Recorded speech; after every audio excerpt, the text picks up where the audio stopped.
It is good to have Robyn Ashley, a fantastic musician from Alberta, Canada, to join the podcast once again.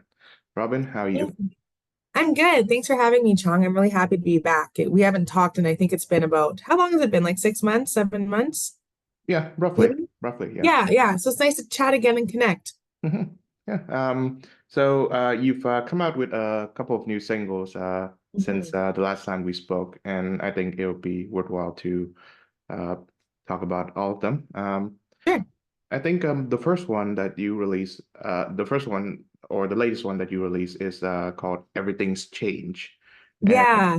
it's a fantastic single. I like it quite a bit. So Thank you tell me so more, much. tell us more about So that song is one that kind of was written with it's kind of a very personal song for me actually. So my partner and I, when we first met last year, um we we'd been dating for about I don't know a month or so, and we had a he's a musician as well, and so what we were just hanging out and we thought we should just start writing a song, and that one kind of came to life that way, and we didn't know what we were just kind of writing it for fun. And then we started playing it at some open mics and stuff like that, and it was a song that people would come up to us after and say, hey, like I really like that one. So the more we started to play it like out and about in just our community, the more we are like, oh, like maybe we should like maybe bring this one to life a bit more. And so we did that, and then it just came out in May, and so that's kind of how that came about. But it was a really just a personal song that came from a really fun and organic place, and that's how that one kind of started. it. Yeah, it's a positive love song, so to speak, right? Yeah, and it's very like the type of vibe we wanted was just very energetic and momentumy, we call it, like lots of momentum through the song, but also like just very uplifting as well. So it is positive. It's like, despite all the hardships that people might find with love, there's also those moments where, some people come into your life, and whether it's a friend or a romantic partner, whatever it is, things can change, right? Like they're a very valued addition, and they kind of change your perspective on things, and they're really a gift. So that's kind of what inspired that one. Wonderful. So what was the Mhm. co-writing process like? I find it's different with whoever you write with. Like some people, when I do co-writes, we sometimes it's over Zoom, and we'll get in a Zoom meeting and we'll talk about ideas and then start the song that way. But this one was, we were in my living room, and he was just playing some guitar chords, and I kind of liked what he was playing. And then the night before, actually, I couldn't sleep, and I was kind of like, when I can't sleep, sometimes I just kind of think about lyrics. And I Mhm. had written some of the lyrics the night before. Um, and I said, hey, so I thought when I was hearing him play the guitar, I was like, let's put these lyrics to this. And then so we just started doing that back and forth. And I think the whole song took us like less than an hour to write. I think like it was a pretty fast one, and it just felt really good. And then when we decided to bring it to life, then when we were in the studio and had some really talented musicians on it, that's the fun part too, because then you can say, oh, I really like that guitar, like can we maybe make it more bright in this area, or can we make it more of a build up in this area? And that's kind of what I really enjoy about the process, is when you bring them to life, you really get a chance to musically work with really really talented musicians who are just so strong in what they do, that it's a really collaborative and teamwork process. So, Mhm. So yeah, mhm. when you record with like session musicians, the idea sources are distributed across everybody, not just, Yeah. Yeah, so the song, the foundation of the song is there, right? The chords, the key, the lyrics, like that's all there. But there's a lot of room for like people to put in their individual style and creativity that way. And when you get musicians together, you kind of play off of each other, right? You're like, oh, I really like what you did there. Let's do that. And then you'll try it a few different times, and you kind of land on what you like best. But it's I would say that's my favorite part of the process, is like the production process, is because you have an idea and then bringing it to life in a way that like really captures the vibe and the energy you're trying to meet with that song is the most fun for me. wonderful. Yes. So Mhm. how has the song been received thus far? I think honestly, I feel very blessed. I think it's been received pretty well. Obviously, my friends and family really like it, but it actually we have a few local charts in Alberta here, and there's an artist and a music advocate named Bob, and he has a chart in Edmonton and in Alberta, and there's artists on this chart from all over though. Like it's not just restricted to Alberta. But that it everything's changed went number one the second week it was on it. So that was a really fun sign. So I'm really glad it's being received pretty well. And I think that it was a really good song to kind of kick off the releases that will happen for me this year because I have three that I'll be releasing, and I think it was a really fun and positive one to kind of put out first. All right. Yeah, I look forward to Mhm. hearing your future songs this year. Yeah, thanks. What can you tell me about them at this stage? Oh yeah, sure. So July 12th, the next one comes out. It's called Chasing Red Lights. And this song I didn't write. This one was written by some really talented writers in Nashville. And I was listening to it, the demo of it, and it was a song I really resonated with. It just was one I'm like, wow, I really like this song. And it's all about slowing down time and just like being present in a moment that brings you a lot of joy. So Chasing Red Lights is like I want to delay getting home where I have to leave you type thing. So it's a really fun song. So that one I'm really excited about. It's probably one of my favorite releases to date. And yeah, so I'm interested to hear your thoughts on that one. And then in the fall, I'm going to release another one, and it's I haven't actually picked which one yet. I have a few that are kind of done, but it's either going to be a slower one or a similar one to every everything's changed a little bit more upbeat. But I think I might do the slow one just because it's a different time of year and fall's a little bit of a warmer time of year, just in terms of vibe and energy. So I think I might go with the slower ballad, but I still haven't decided yet. Hmm. All right. Hmm. So yeah, I think by the time this recording is published, I think you'll have published your Chasing Red Lights song. And Okay, yeah. um, So that's awesome. Yeah. So you'll hear that one, and yeah, that one I'm really excited about. mhm. Yeah, and Mhm. I'll likely feature it at the end of this show. So Awesome. just for everybody to hear it. Oh, thanks, Chong. Yeah, so how do you decide on the order of the songs that you would release in a given year?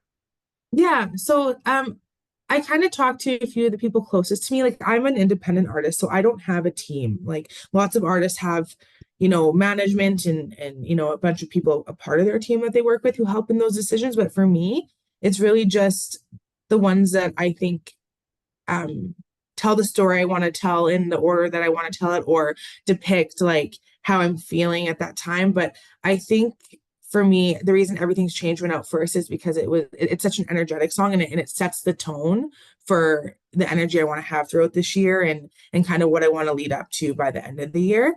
But yeah, for me, without a team, I just kind of decide me and my producer talk about it. We'll say, okay, well, which one do you think would should we do in the summer? Because summer songs are a little bit different than like if you release a song in January, right? Summer songs are really upbeat and you want it to have like a at least in the area I'm in, window down, driving type of feel, like uplifting, good vibes type of energy. Like that's kind of what you would want. And so Chasing Red Lights definitely has that. So that's why we picked that one.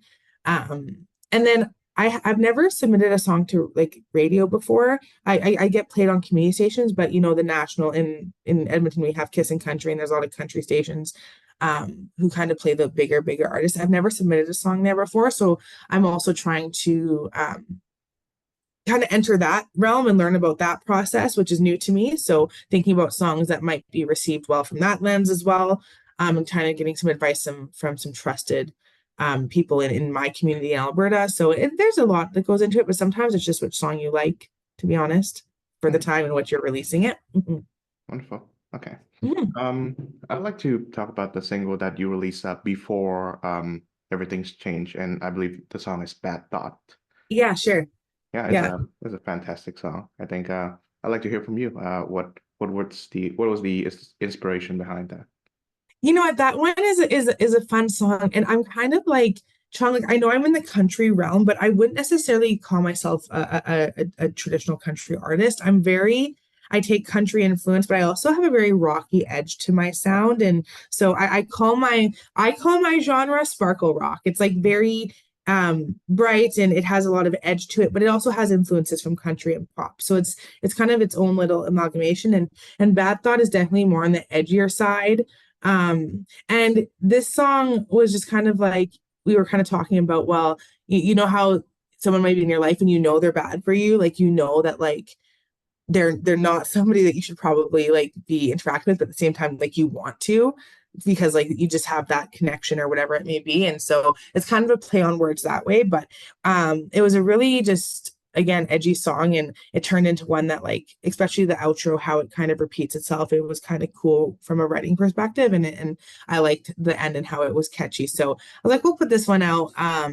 And because I'm still kind of developing my foundation and finding my sound, right? Like that, it was a good song to kind of show that there's a lot of me that is edgier and not necessarily very like super traditional country-esque because I'm not that, right? And so I want to show the different styles that my voice can kind of entertain and the different type of instrumentals that I can lean into and bring to life that way. So it's kind of an experimental track, I guess, because Mhm. just seeing what would come. And then when we were done, I was like, yeah, you know what, this is actually pretty vibey. Like, it's fun. It's very rocky. And so we put it out in October. And that was the last one for 2023. Yeah, Mhm. it's a good song to end the year off, I think. Yeah, yeah. And that's what I mean. Like that was the fall song. Um, and yeah, like in with that one, we just put out because I was like, I had it done, and I was like, you know what, like I'm not an artist that wants to sit on songs. Some people will record a song and not do anything with it for a couple of years. And for me, and that's a fine thing to do, but for me, I don't like doing that because I'm a different person.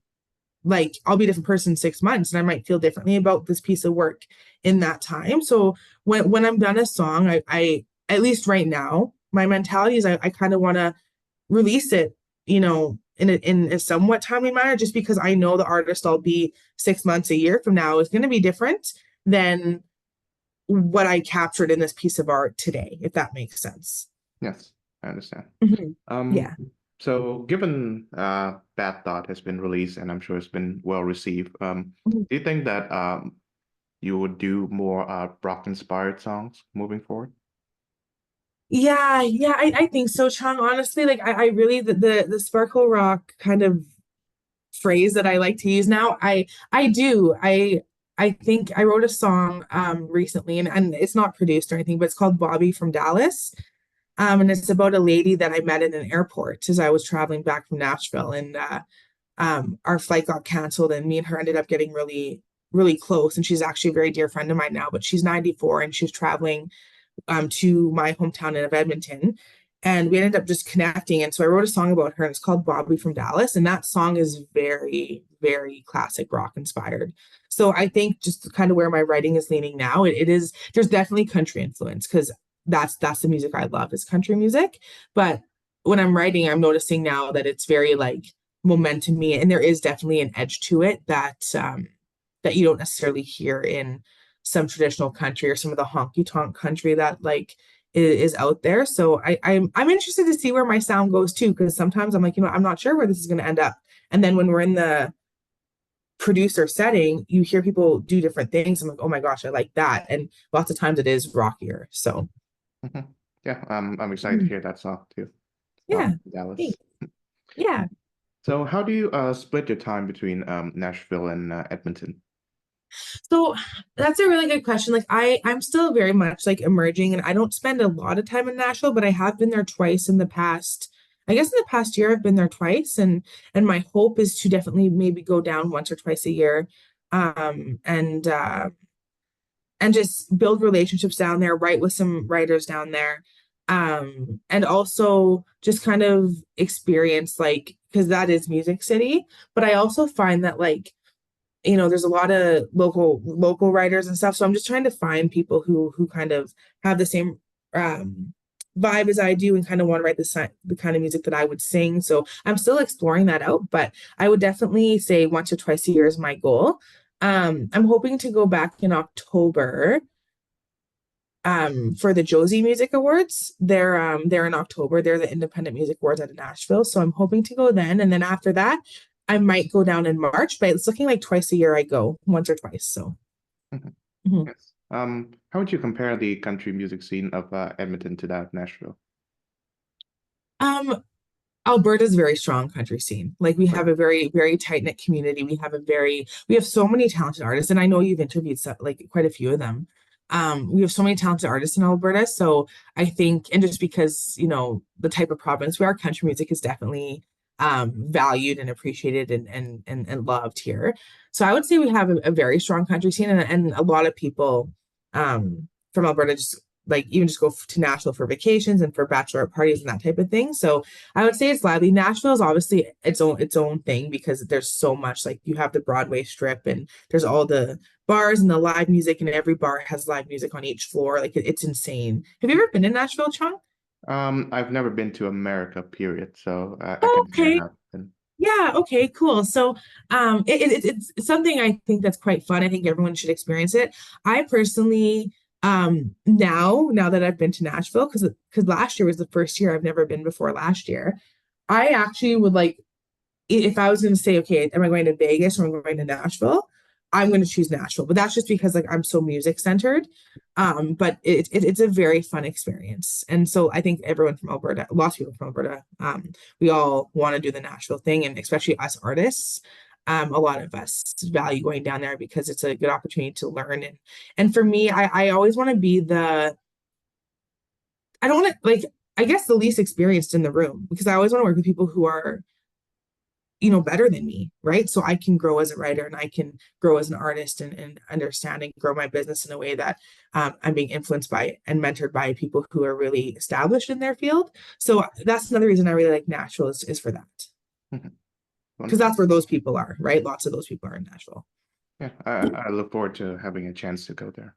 Yeah, yeah. Yeah. So I wonder, does your schedule as a musician change according to the season? Yeah, it does. So I also work a 9 to 5, so I do have a full-time job. I'm not at a place where I can do music full time. That's the hope, of course, but I would say the summer is busy. Like I'm really lucky. I have shows probably majority of the weekends this summer. I think there's maybe one or maybe three that I don't have.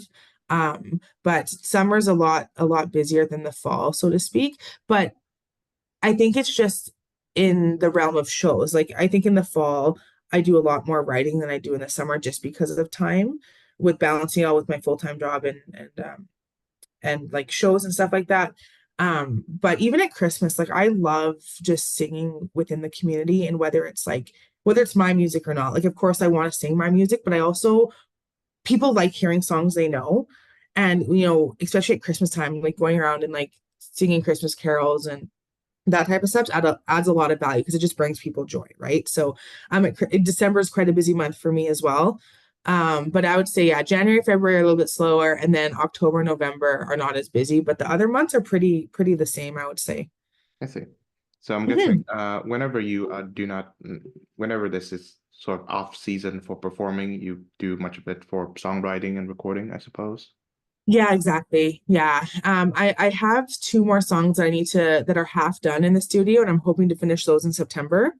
So, and that's after like the summer shows are done. And that's exactly right. Like when we're not doing shows, we're doing the other side of things. And I would love to be able to like write and do all stuff all the time. And I try and write like once a week for sure. But honestly, I would love to write way more than that. It's just, with life and work and other responsibilities, sometimes it's hard. But overall, like you just kind of fit it all in and it works. So.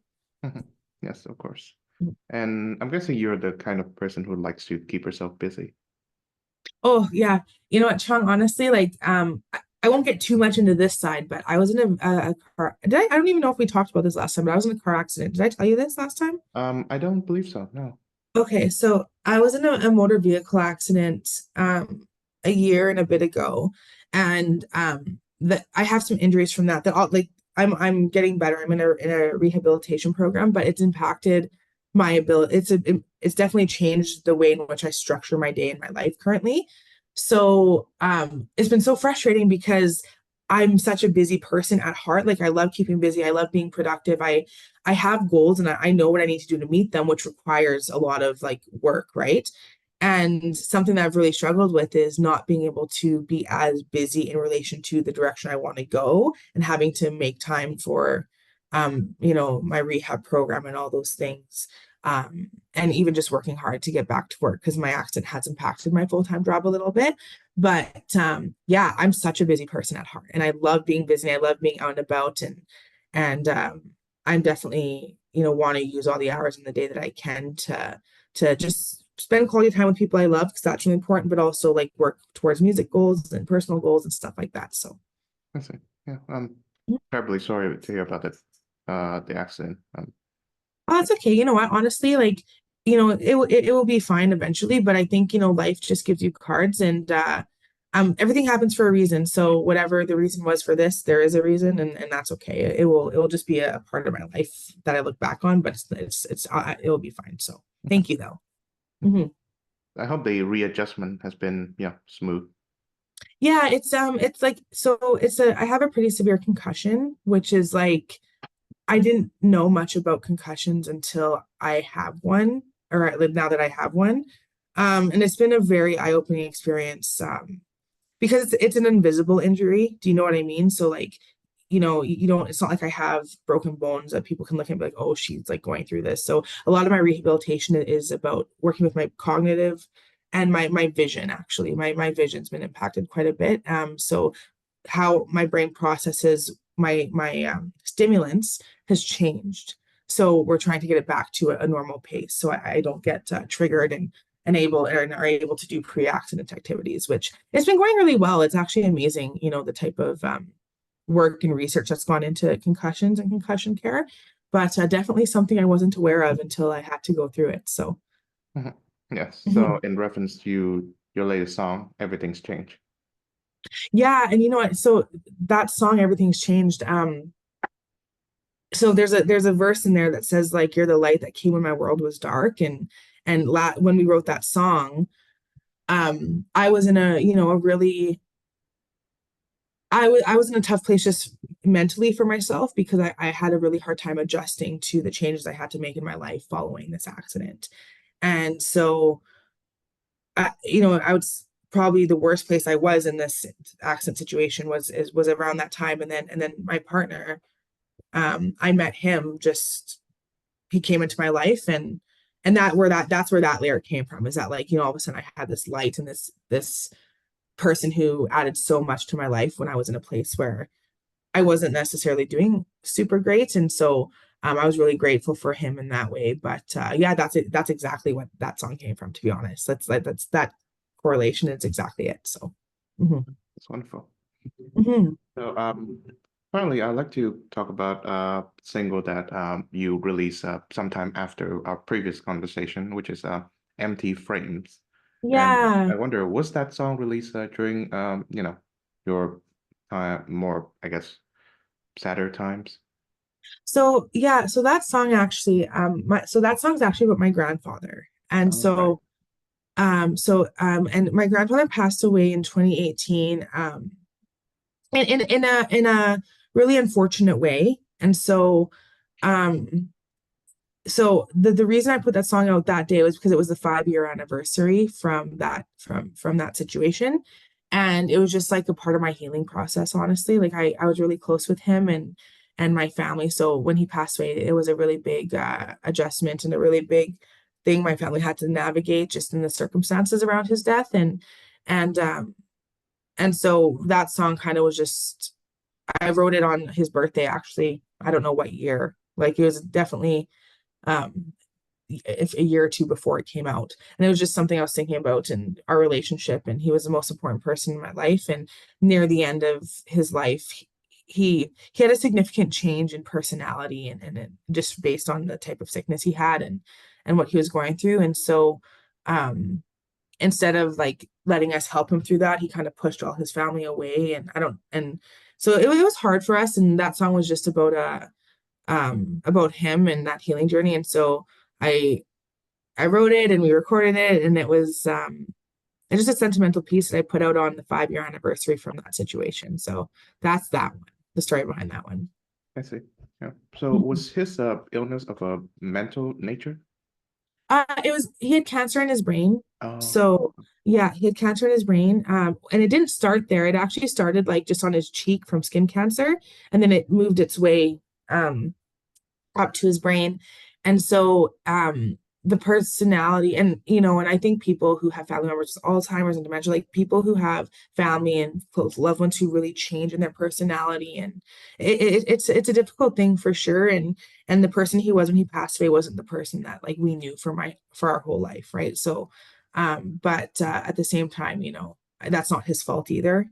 You know what I mean? But it's still a loss. So you grieve two things. You grieve like the person you love, but then you grieve their life. And so I'm very grateful that I had such a grandpa who I was so close with, and he'll always be probably the most important person that I've had in my life. And he showed me the most unconditional love I've ever received. But yeah, that song was, I think it was hard for him because he would take all the pictures off, like all the pictures of me and him in his house.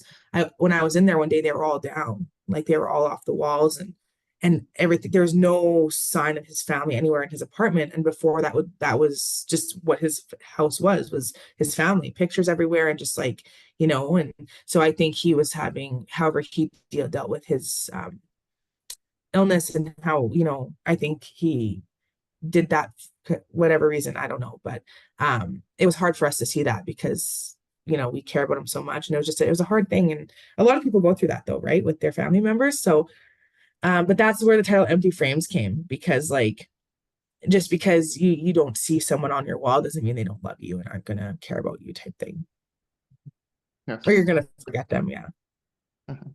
Yes. Tell me more about what he was like before the changes start to occur. But he was such a fun-loving person, and he, honestly, I'm so sad that he's not here anymore because I didn't actively pursue music. Like I've been singing my whole life, and like my like being a vocalist is my passion.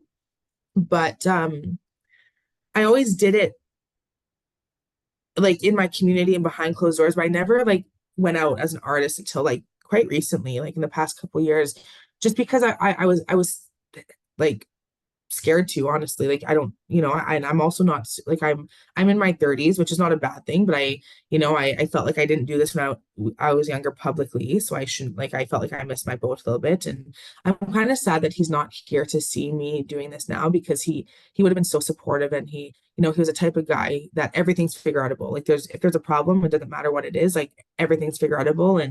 And he just, every time I wasn't well or I needed advice, he was a person I would call. And he actually didn't live in Edmonton. He lived in British Columbia, so in White Rock. I don't know if you know where that is, but it's kind of close to Vancouver. And when I was younger, growing up, I would, spend like I'd fly from Edmonton. I'd spend, a month of my summer there. And so he was just my best friend. And then when the changes started to happen, um, he didn't really, he acted like he didn't want to be around any of his family, right? And it was hard because, like, it's like there's a switch that went off, and he was a completely different person. So that was hard, right? But at the same time, um, he that's different illnesses, have different impacts on people, especially when it's in the brain. It's such a complex thing, right? So So would you say that he inspired you to start becoming a musician? he definitely inspired me. He inspires me to live, to pursue what I want to pursue, but also like he always knew what my potential was, and he always was like, you need to, you're not, everyone has meaning, and you're not meant to just go through the emotion of a day. Like you have a purpose in this life. And so I know what, like I know music is my meaning. So if that's what it is, then you need to do that. That's kind of what he was like, more as opposed to like, it was chase your dreams, yeah, but it's actually more than that. Like I know that like that's a very valid thing to say, but it's more of like your purpose is whatever it is, and you know that, and you need to pursue it, give your life meaning. So that's how he was. And he always said, if something doesn't work out, because the music industry, like anything else, there's a lot of no's. Like you don't do very like you don't get a lot of yeses. And then when you do, it's great, but at the same time, there's always, things that don't maybe align how you think they will, and it doesn't matter. He was always very like, you know what, that's okay. That wasn't meant for be part of your path, and he was just very supportive that way. So he's definitely an influence um for me, and I think I'm just so with everything's changed, when it came out, I actually thought this the other day. I'm really sad that he's not here to meet Cam, who's my partner and who I wrote the song with. Because they would have got along really well, and I wish my grandpa could have seen like him and get to know him, because that would be important to me, but that's okay. Hmm. Right. So, final question. I Yeah, suppose whenever you encounter setbacks in, say, your musical career, do yeah, you have a ready-made answer to the question of why am I a musician? Why do I pursue this business? yeah, I do. And Sean, I think about this so much because like I don't know. Um, I think when I was younger, I used to be like, oh, why do I do this? Because it's frustrating, but I don't think that way anymore. I think it's like I have to write music and sing and connect with people that way, because like it it brings me so much joy, but it's also painful for me if I don't do that.